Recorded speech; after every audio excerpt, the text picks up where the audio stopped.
press the bell icon on the YouTube app and never miss another update.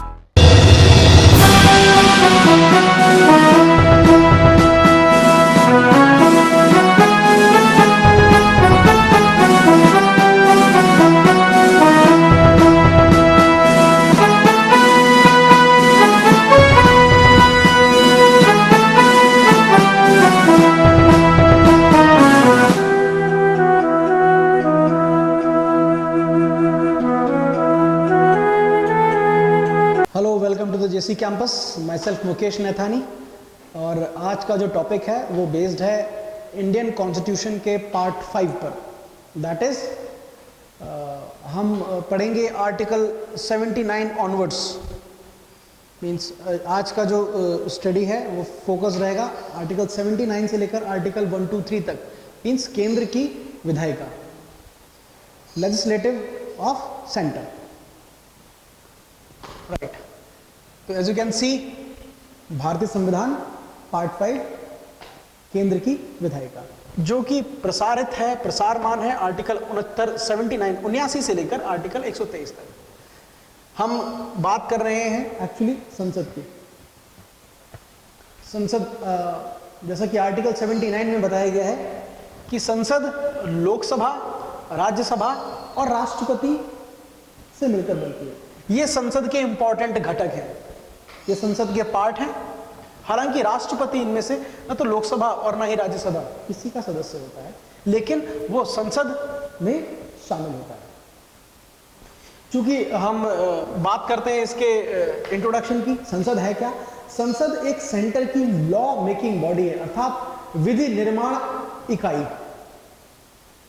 यहां पर जो भी उपस्थित सांसद होते हैं दोनों सदनों के, लोकसभा और राज्यसभा के, वो किसी बिल पर, प्रस्ताव पर चर्चा करते हैं और उस बिल को आगे कानून में परिणत होना है या नहीं, ये वोटिंग के आधार पर तय होता है।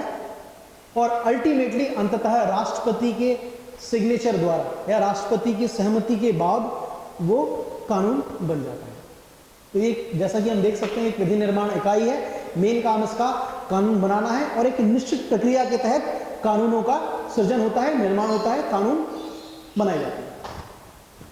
ठीक, तो जैसा कि इसकी क्रियाविधि में कुछ इंपॉर्टेंट पार्ट हैं, तो सबसे पहले हम आर्टिकल अनुच्छेद में बात की गई है संसद की। और संसद जैसा कि लिखा गया है लोकसभा, राज्यसभा और राष्ट्रपति से मिलकर बनते हैं। इसी प्रकार राज्यसभा, अगले आर्टिकल 80 में राज्यसभा की बात की गई है। राज्यसभा एक अपर हाउस है जो कभी न भंग होने वाला निकाय है। इसकी सदस्य संख्या वर्तमान में 245 है और सदस्यों का कार्यकाल इसका होता है 6 वर्ष का।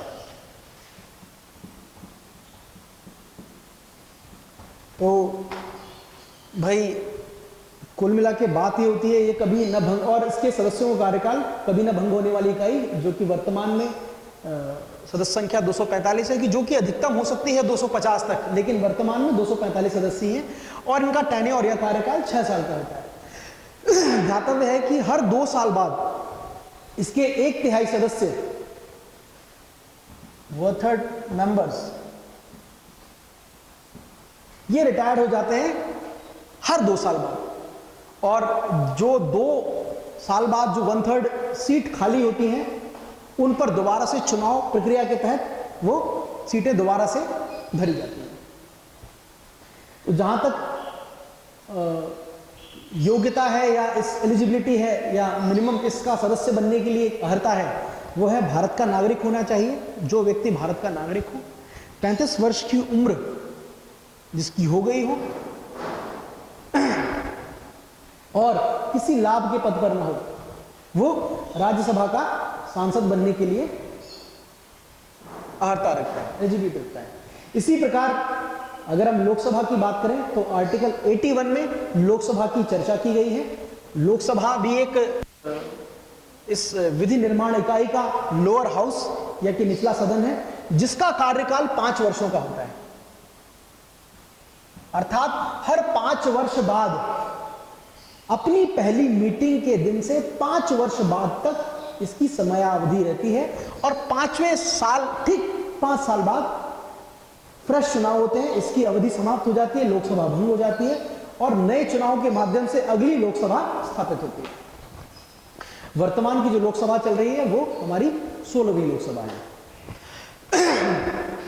जहां तक इसके वर्तमान में सदस्यों की संख्या की बात है तो वर्तमान में लोकसभा में अभी 545 मेंबर्स हैं और ये अधिकतम 552 हो सकते हैं, लेकिन वर्तमान में हमारे पास 545 मेंबर्स हैं। इनमें से 2 सदस्य ये नॉमिनेट होते हैं और ये नॉमिनेट करता है इनको राष्ट्रपति एंग्लो इंडियन कम्युनिटी को लेकर। अगर राष्ट्रपति को लगता है कि इस समुदाय का पर्याप्त प्रतिनिधित्व नहीं है तो वो कोई 2 सदस्य नॉमिनेट करता है जो कि एंग्लो इंडियन कम्युनिटी से होते हैं। इसी प्रकार से वापस से हम इस राज्यसभा को देखें तो इसमें भी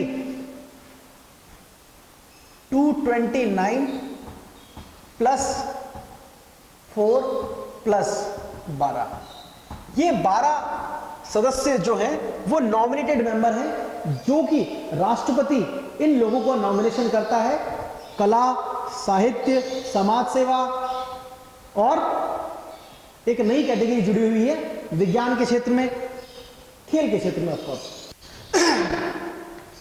4 ये दिल्ली और पौंडीचेरी के विधानसभाओं के हैं, दिल्ली और पौंडीचेरी से हैं, सॉरी विधानसभाओं से नहीं, और 229 ये राज्यों से हैं।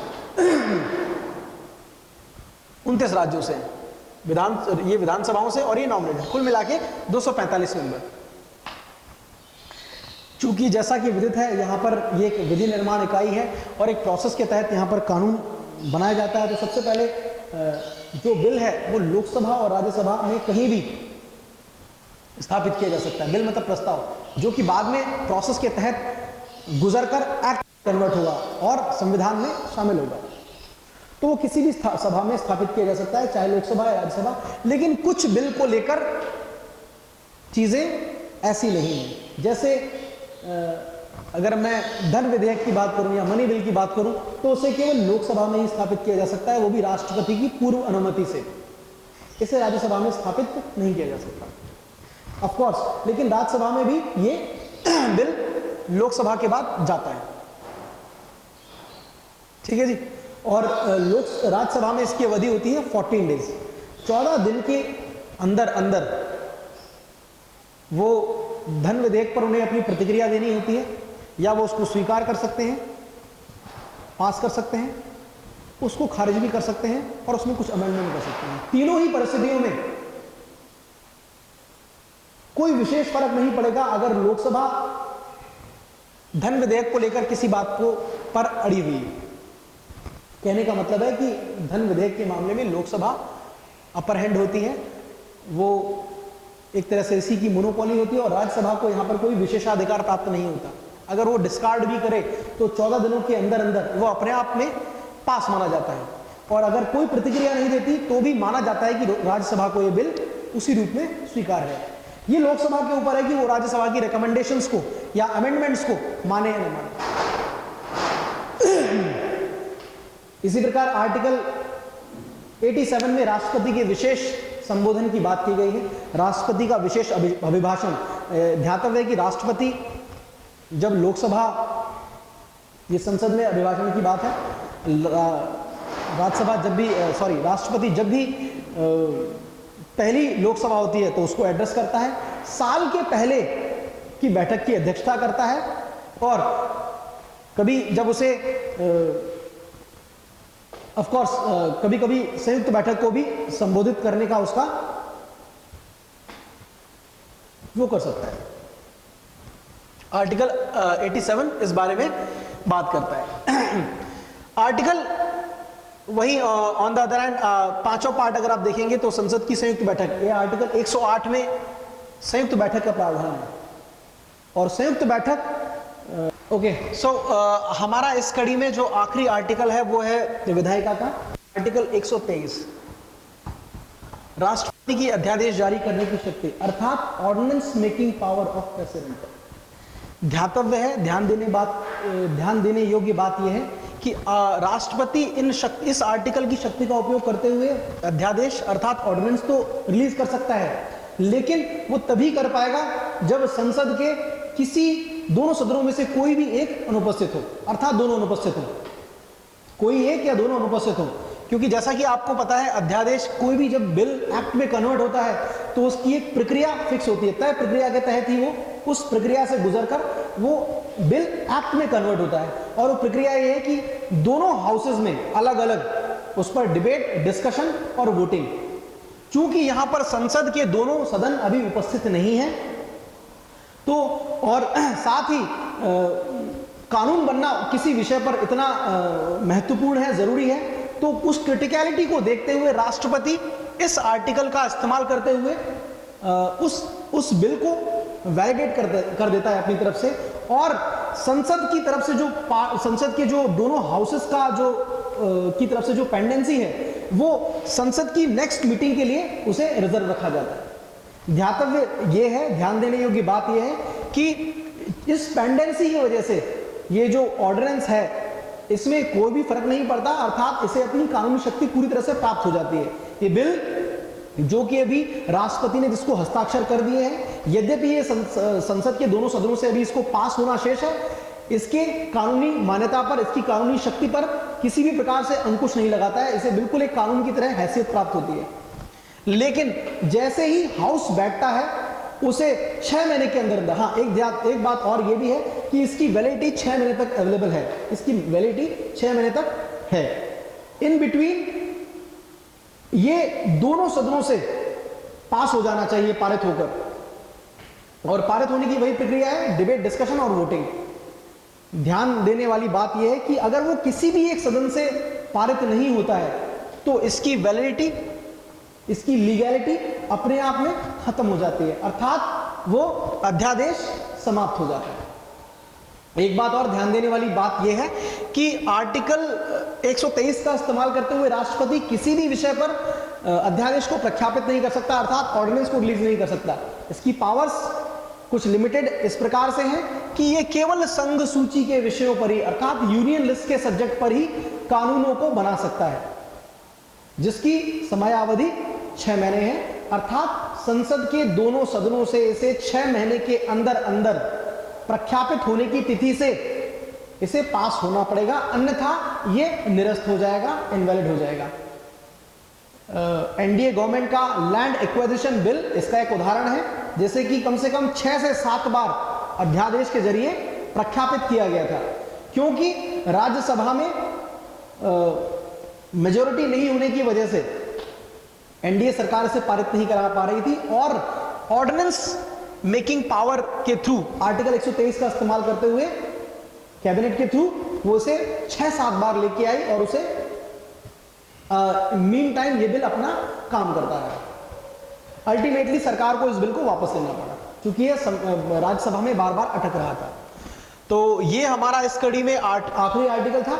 अगला सेगमेंट जो होगा हमारा, वो होगा केंद्र की न्यायपालिका पर, अर्थात सुप्रीम कोर्ट पर, जो कि आर्टिकल 124 से लेकर आर्टिकल 147 तक एक्सटेंडेड है। इस बारे में हमारा अगला लेक्चर डेडिकेटेड होगा, सो प्लीज कीप वॉचिंग। हमारा ये सेगमेंट देखते रहें और प्लीज इसे लाइक करें। Thank you very much.